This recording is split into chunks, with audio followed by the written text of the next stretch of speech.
welcome to our first official talkback session. This is 2121 The Let Out. This is where we talk all things the episodes, season 2, characters, themes, drama, everything that you can think of. And we want to introduce you all to the room. So, first and foremost, my name is Courtney Marie Simpson. I am the writer and executive producer of 2121 Podcast. And I also play the voice of our lead, Cici. So, welcome, hello. How is everyone doing? And then y'all can pick up. Jesus Christ. What it do, y'all? It's Donnell D. Weezy Robinson. I am writer and executive producer as well, and I also write a lot of the music.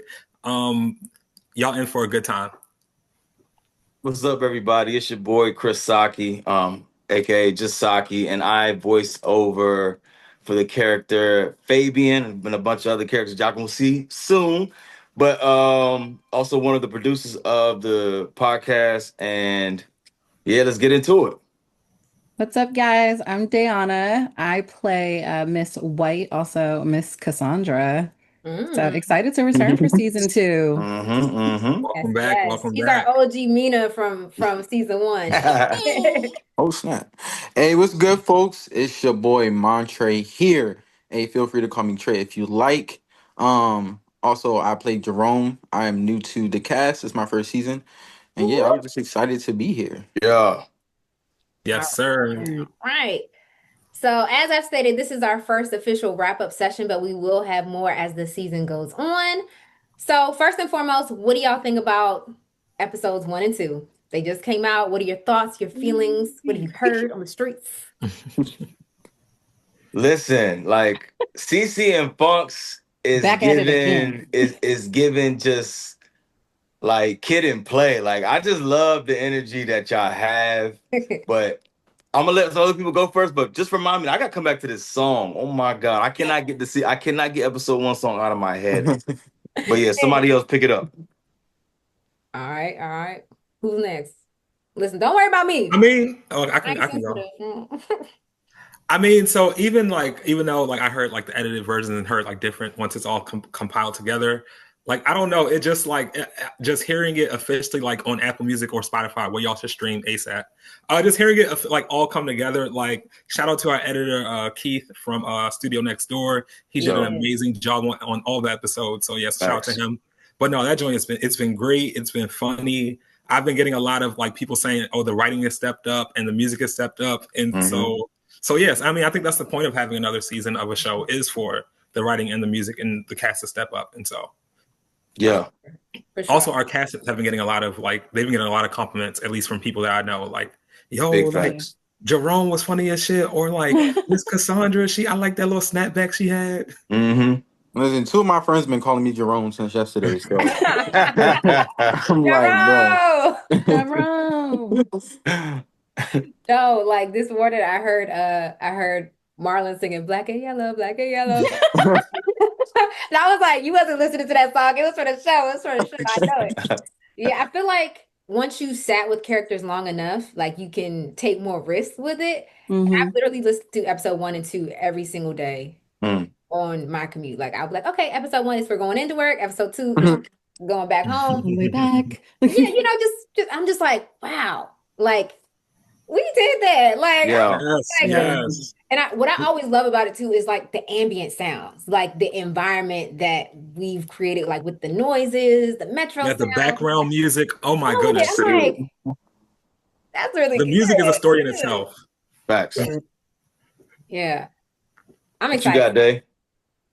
You know, I think my favorite part and something that I think when we were in the studio that really stuck with me about season 1 is just code switching. And just specifically for my character, for like Miss White, Miss Cassandra, working in a non-colorful environment, you know, you tend to have that code, and I feel like her character really gets like getting stuck in that code switch and trying to really remember who you are when you get off of work. Yeah. Yeah. And I think it's even funny just like how like the history of code switching, we just do it automatically. Like even code switching from how we talk to our parents versus how we talk to our friends, like the code switch stepping into different environments, but then how like some of that code switch is necessary, but then you had the tone of like cultural appropriation, which is voluntary.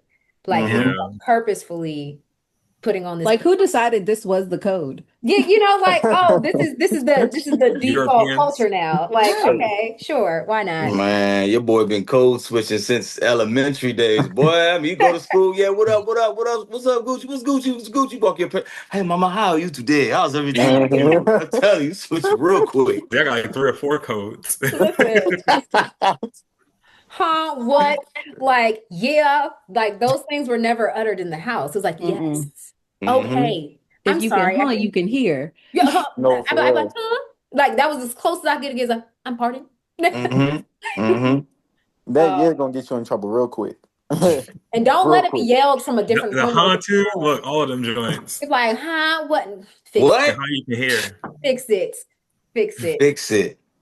Nah, but I think also too is like we've definitely done it bigger this season. I feel like with the music, like really tapping into the talents that we have this season. I think that's the best part because like I feel like seeing us on screen or seeing us on Instagram, you wouldn't be able to like really pinpoint like, wait, that was you? Like, wait, you can sing? Where did this accent come from? Like, okay. Like, Courtney, you a whole rapper. You a whole rapper. I said, what? Hey, look, 21, we're dropping the BBW, the Bad Bitch Walk single. Should be coming next week. Make sure y'all run the streams up, all that good shit. Add it to your stories. Play it, give it to your DJ. Like, yeah, play this. And you love it. Child, that's crazy. It's an untapped calling. Might just see me out here in these streets. I don't know. And I mean, I've low-key had that song for like 8 months. Just sitting on the banger, just hanging out. So we wrote it. So just a little history. Yeah. Episode 1 has gone through like 20 different iterations of what it would look like, and through some administrative changes, we decided to just kind of scrap whatever we had and just like kind of start over. And but that song was kind of like similar to what I originally had for the original episode when I did, and like we had them parachuting off of a bonnet, off of a plane that was going down. It was a lot. It was very Marvel actiony. Like it didn't make no sense. He was out here just doing anything. And they were going to land in like Tulsa, Oklahoma, and it was going to be racial vibes, and it was going to be a lot. It was going to be a lot.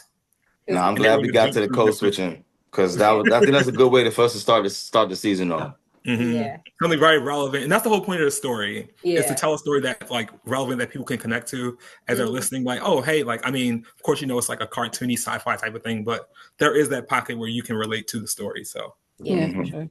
I think that's always the best part of some of our episodes, even in season 1, was that we're having fun and we're looking at all of these cultural things, but like for real, sometimes you look at it and you be like, dang, do I like sugar in my grits? The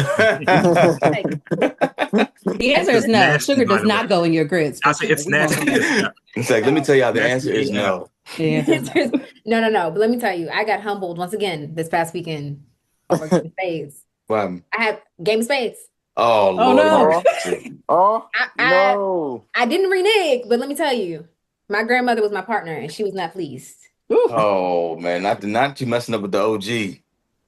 I was like, my grandmother's the sweetest person in the world, but let me tell you, the dagger she was shooting across the table, like, don't play with spades. This is what we've raised in your 33 years of biggin. We're gonna do this, okay?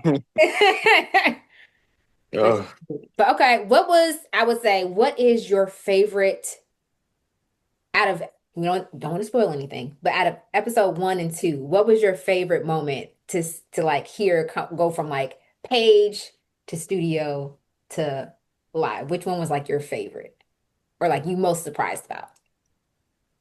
I would say for me, I was really surprised by the Hairburglar's voice. I was like, when I actually got to hear it, I was like, oh, like this is cool. I was like, I like this. So I really like that because I feel like it helped them stand out a lot more. So I was feeling that a lot. It felt more villainy. Yeah. More animated. Yeah. See, I think I got to piggyback with Trey on that, man, because like the end, hearing the song in episode 2 and just hearing the the contrast between the episode 1 song and episode 2. I mean, you know, I went from the hood to the Spanish Armada. You know what I'm saying? Like, I said, God damn. But nah, he did a good job, man. He really did. I mean, and throwing Keith in that too. You know what I'm saying? Like, close next. Was it Party Next Door? Yeah, Studio Next Door. Yeah, Studio Next Door. My fault. Yeah, Studio. Don't strike us down for copyright. Sorry. But yeah, man, just putting everything together. Like, I think that's probably one of my coolest favorite parts. Is just seeing it go from, you know, being in those moments of in the studio and watching people do their scenes and then just, you know, put it together. Yeah, and I'd say one of my favorite parts of the episodes, or parts that shocked me, was and Keith as an editor did this totally on his own.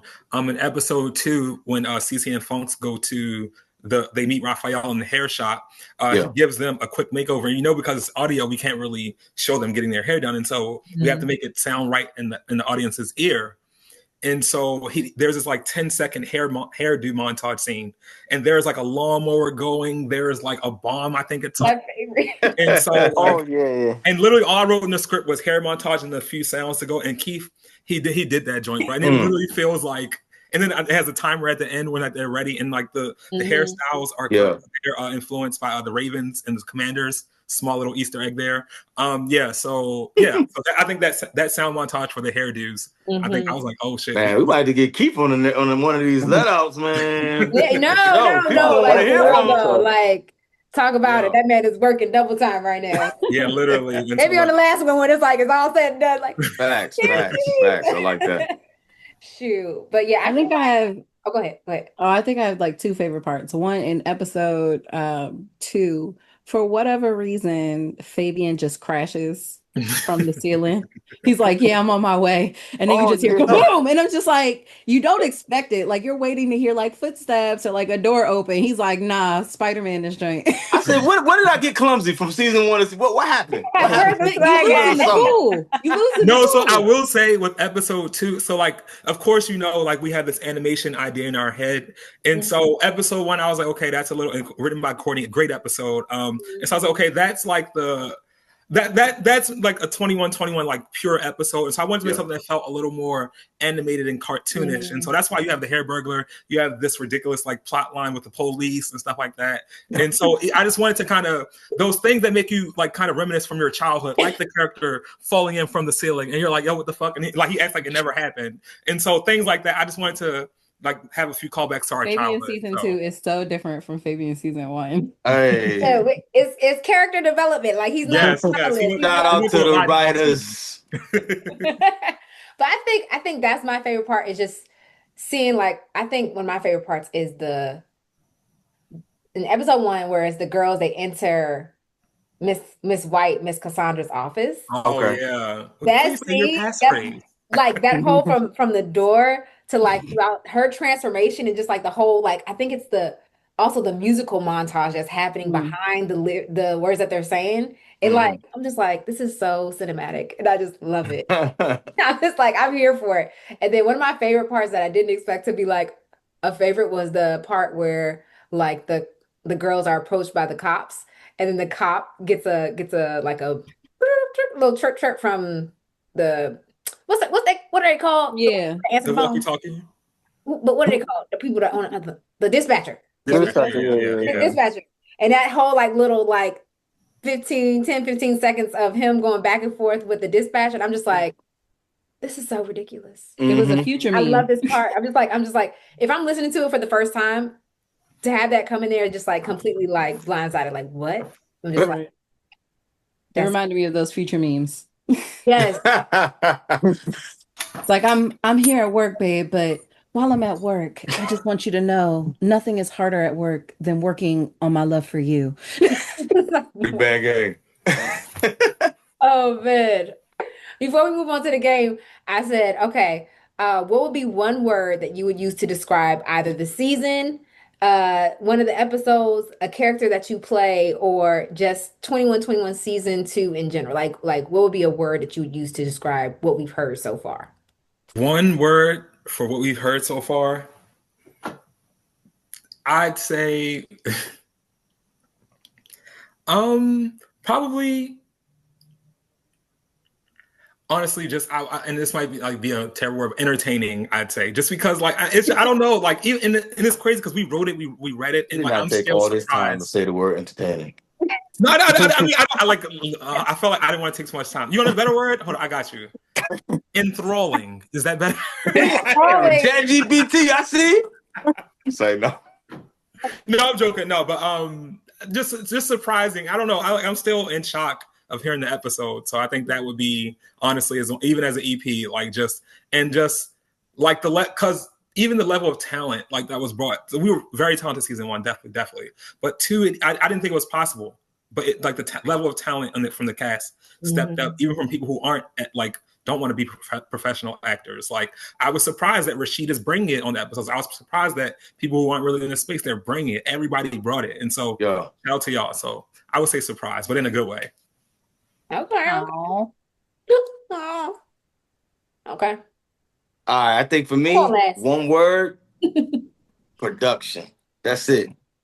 Production really stepped up this season. We went from recording in a library to recording in an actual studio, getting it done. And shout out again to Keith. I know, goddamn, we might as well just call this the Keith podcast. At this point.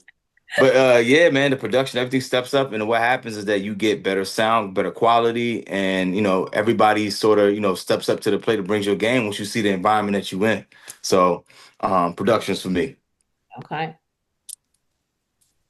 I want to say, what's my word? I got a name, and that is Dayana, because her as Miss White, she did it so well that I couldn't imagine anybody else doing it. It's certain people did get roles, and it's just kind of no, they wrote that for you. It was not meant for anybody else, and it was just she did an amazing job. Probably my favorite character, honestly. Yeah, damn boy, trying to shoot your shot or something. Good exactly. Lord. I probably got to redo my answer. Shit. Tola. Stay on her. I want to redo my answer. All right, listen, Miss Cassandra, Dayana. You're right. Don't roll the platform out for you.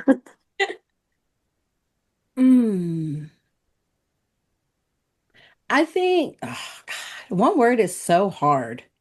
Okay, it could be a phrase. Wow, so we've been in the roles. That's crazy. I mean, no one else asked. No one else. Hey, look. I mean, you got to ask for the things. What Beyonce say? If it belongs to you, you don't have to ask permission.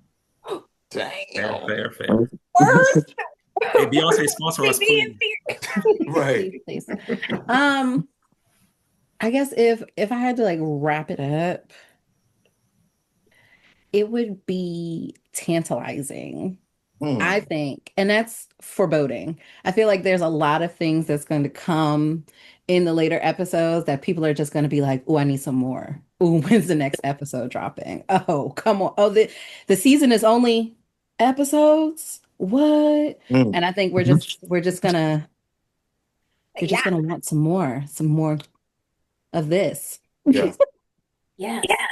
Tantalizing. Tantalizing. Sounding just so that leads into my word. And mind you, I thought of this word before she said tantalizing. I think it's fresh. Fresh.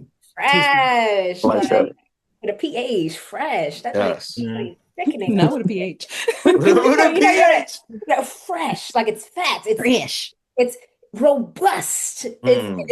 I feel like we as a collective, we have definitely poured into this, every nth of our talent, every nth of our creativity, our fun, not just that, our friendships and relationships, our support of one another. And I just feel like that has helped to evolve the characters, the storylines, also the improvisation that y'all did as well.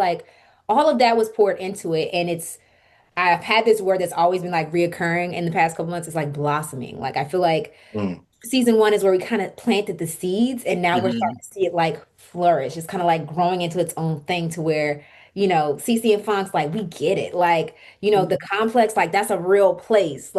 Fabian, that's him. He's the guy. And then it's just even with out the closet. Out the closet. Even with the new characters, Dayana, you were on season 1 playing a completely different character. And then with Miss Cassandra, you still made her your own. And then Mm-hmm. Montray, you've played several different characters. Like you played Jerome and the Hairburglar. So it's kind of like seeing that essence just pour into where it's just like we're an ensemble cast, but the myriad of characters and things that we can do is just endless. So it's like Yeah. ain't nobody doing it like us. I'm gonna just put it like I'm gonna just do it like that. Like I ain't heard or seen it yet. So y'all ready to play a game? Let's do it. Ready for a game? I'm terrible at this game. Okay. It is called Two Lies and a Truth. Mm. Or as we should say, deuce spade. You know what I'm saying? Like we out here. Now I see why you and spades don't go together. I don't know what you just said out there. Is it joker, deuce? Just words. Just words. Deuce spade. You might need to go back and listen to the episode. Yeah. Okay, so first thing is we had over 15 people audition. I forgot the second thing already. The second thing is we had 3 people audition for the Hairburglar. Mm-hmm. And then the third thing is that we once spent $150 on breakfast one day while we were recording for 3 people. Was that a day I was there? You said what? For breakfast. All right. I'm gonna say the truth is having over 15 people audition for 21 season 2. That's my truth. That's what I'm saying. I agree with that. Any other guesses? I think the truth is breakfast. Knowing Donnell and Courtney, I feel like one day they was there and they was like, "Oh, Courtney was probably like, I really want this for breakfast." Panera. Debunk all of them. So the first one, I think it was like 16 people exactly that auditioned for season 2. Like me and Courtney was in the trenches. Like there was one week I couldn't even think to myself. Like it was so many people, and we had to let go of so much amazing talent. So shout out to them too. But like we kept what we kept. And then so for the Hairburglar one is only 2 people. It was between Trey and Christian, and so it came down to the wire, and so it was crazy. But and then for the breakfast, one day, so me and Courtney, we used to kind of switch back and forth who would buy the breakfast, whatever. And so one day is my day, and I'm running late, but Mariah's coming. And so I'm like, okay, like she's like, Mariah may be able to get it. So I'm like, okay, I text Mariah like, hey, can you grab the breakfast and just Apple Pay me or Zelle me, whatever, how much it costs.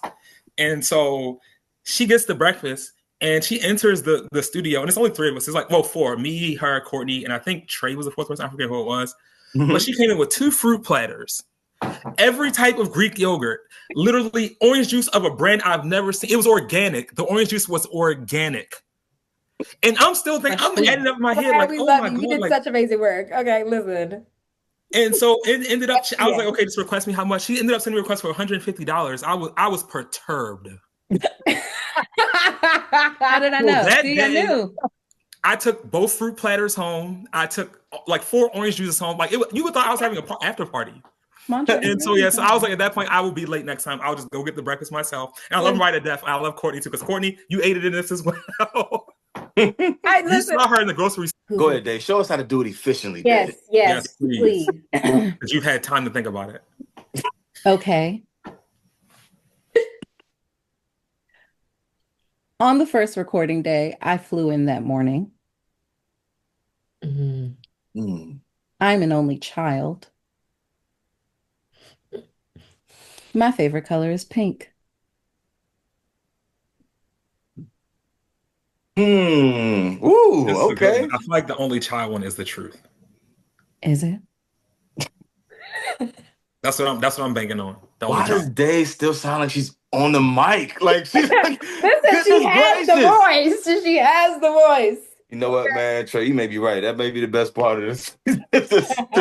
All right, I'm gonna say the truth is, I don't think your favorite color is pink. I think that is the lie. But I would say the truth is you are an only child. Yeah, I'm going only child as well. Yeah.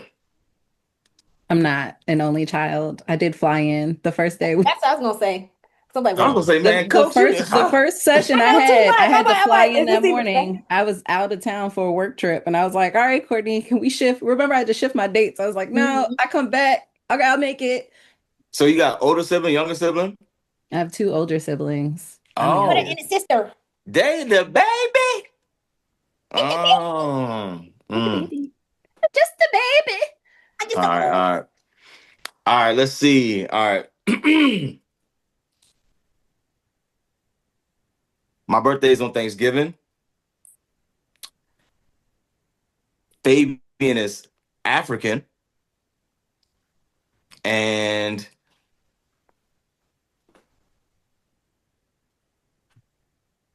the last one is I'm on Courtney's couch. You're on my couch. I find I would know the answer, so I can't answer.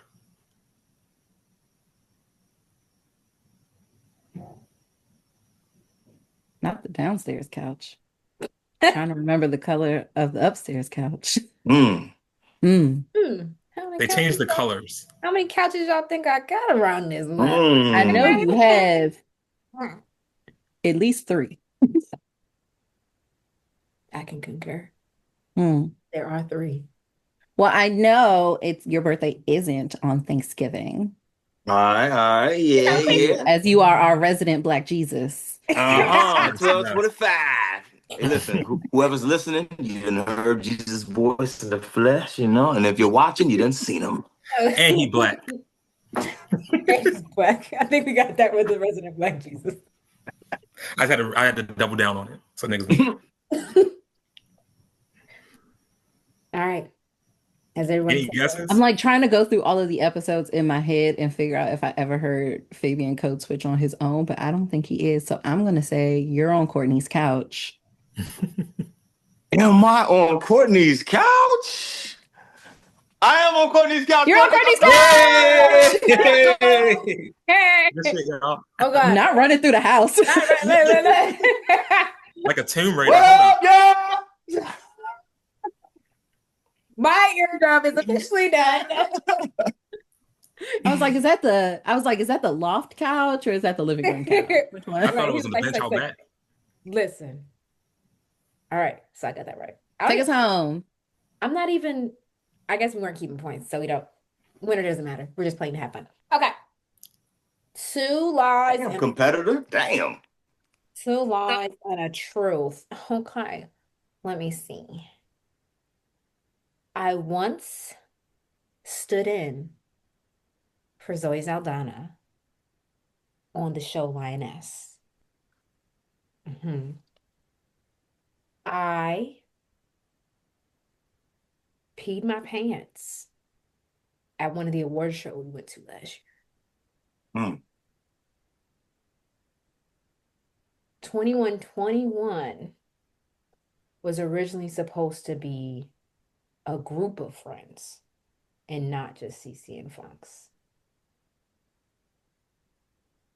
Damn.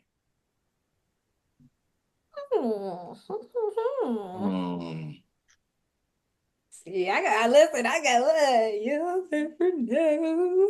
All right, I think. Well, I think the lies you peed your pants. I done seen you hold some water for quite some time, so Yeah, I know. I don't remember her ever doing that. Definitely gonna go with that. I feel like we would have heard that story. Yeah, we would have. So that's a story you take to your grave, okay? Reminded you pretty often about it. Okay, we ruled that one out. The 21 group of friends, though. I don't. What was the first one? Yeah. Oh, Zoe Saldana? I was a stand-in for Zoe Saldana. It was a stand-in for Zoe Saldana. On Lioness. 21 was supposed to be a group of friends instead of just 2 best friends. So the first one sounds so incredible that I think it's true. Or like actually happened. So, or I don't know. I think the truth I'm gonna say is 21 group of friends. I think it was the group of friends. Yeah, I'm going group of friends. All right, is it your final answer? Yeah. Yes, lock it in. You're right. Oh, bet. Yeah. You know, we was thinking about, like a spin-off, like The Office, like Friends, Black version, Living Single, like that's was the tracks that we was percolating on. But I love me some Insecure. So it was the two girlies. You did stand in for somebody though, right? Yeah, so I did do background on the Lioness, and I did get to talk to Zoe Saltana. You know, I said, "Hey, Zoe." She's like, "Hey." I was like, "Whoa," like, I was a stand-in on Lady in the Lake, but it was for a little boy, so I would like literally have to like get down on my knees and like stand like a child, even though I'm an adult. Craziest thing in my life. Right. And then what was the other one I said? Oh, I didn't pee my pants at the award show. But remember, Sakyi, how I had my dress was cut low in the back and you kept saying that my underwear was showing? It was so low. So remember when me and Donnell, like, I had to go to the bathroom, right? So I was like, Donnell, come with me to the bathroom. I got, can't go by myself, Hollywood's I just took them off and just put them in my purse. So I was going commando the entire time. Hallelujah, this is news. This is new info to me, y'all. So I'm sitting here recalling to us hitting cha-cha slides. You talking to directors. I mean, you're doing all this just free balling in everybody's space. Lord have mercy. Let's end this podcast. Let's end this Zoom. Yes. Oh my goodness. Now let's get on out of here. Let out and Courtney let it all out. I put it back on. See some good pictures where you wasn't gonna see my underwear, Oh my Lord. Oh my God. Okay. We might have to strike this from the record. I'm not ashamed. Just put a long bleep at the end of the record. And then we all come back and just be like, "Oh my God, Courtney, that's so crazy. Oh my God. That's so insane. I can't believe it." I had a long dress. It's fine. Okay. All right. Well, that concludes our first ever 2121 The Let Out. How do y'all feel? Let me back in. Yes. Listen, we're gonna be out there. We're gonna be at the next Let Out for 3 and 4. You heard? Yes. So everybody stay tuned. This will be dropping on YouTube and all the streaming platforms next Tuesday. And then the following Tuesday, we're going to be gearing up for episodes 3 and 4. So y'all be ready. Stay tuned. Love y'all. Peace. Bye. Hey, good night, folks. Toodaloo.